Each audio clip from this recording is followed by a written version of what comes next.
Hey guys, my name is Jenna Presley and I'm going to walk you through some of my tips for when you're closing your party. So when I'm closing my party, I've already done my demos and I've gone through everything, and I always finish with a 3-minute Q&A and give out tickets for that. So when I'm finished with that, I start passing out order forms and I say something like, if you're interested in learning more information about the Norwex business or this opportunity, go ahead and check that box. So I got just a little something I want to give you at the end that you can look over when you go home today.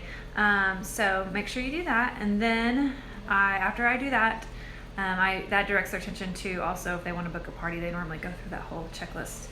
So that way I don't miss them at the end when I'm checking them out. So I do that, and then I pass out the order forms as I'm saying that, and then I do a drawing real quick, and then I transition into closing them. So I will mention that I'm going to go, normally I find the kitchen table or somewhere, maybe just a kitchen counter, any space that's away from everybody else.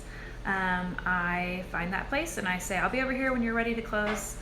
So I go over there and I sit at the table and I get my hostess things. If someone's gonna host, I have little bottles for them to take with some free stuff in it and some information to host. So I set those out for them to see.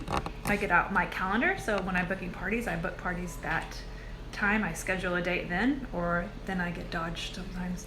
If I don't schedule a date right then, it's easy for them to back out. So I do that, and so they come over one at a time. And so some of my top key tips as they're checking out is to look over their order form, make sure that they are combining things to make money. So sometimes people put bar cloth and window cloth separate. Make sure you have them put that together.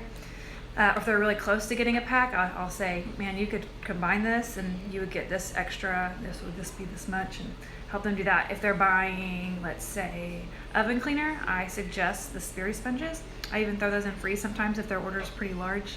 I'll throw that in free for them. I always suggest Sperry sponges with cleaning paste, the rubber brush with the mop. So I just look over their list and see if there's something I can do to help them schedule that better. Order better.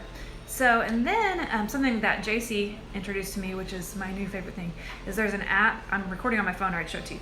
There's an app on my phone called My Consultant. It's amazing. If you have a smartphone, download it, put it on your on your phone, and then as you're entering and stuff, it shows you what you've entered in, so you don't have to check your mouth. You can just look right over it. And then it also has tax lookup, so you don't have to guess on tax. It makes my checkout process super, super fast. So I make sure and I do that too. That way I can check them out fast. And then I ask them if there's any questions. I almost always ask, especially if I don't see any blocks, any checks on their 3-question on the checkout form. I'll ask them, hey, have you thought about hosting a party? It's really fun. Check out these rewards from next month. They're really good. So I'll mention that. And I'll also mention, did you have any more questions about the Norwex business? Would you like to take any information home? And then I normally ask if they want emails too, just because it's put in there. So I think those are my top tips. If you have any questions, you can list them below and I can answer them, or somebody else can chime in too. So I hope you guys are doing well. Bye.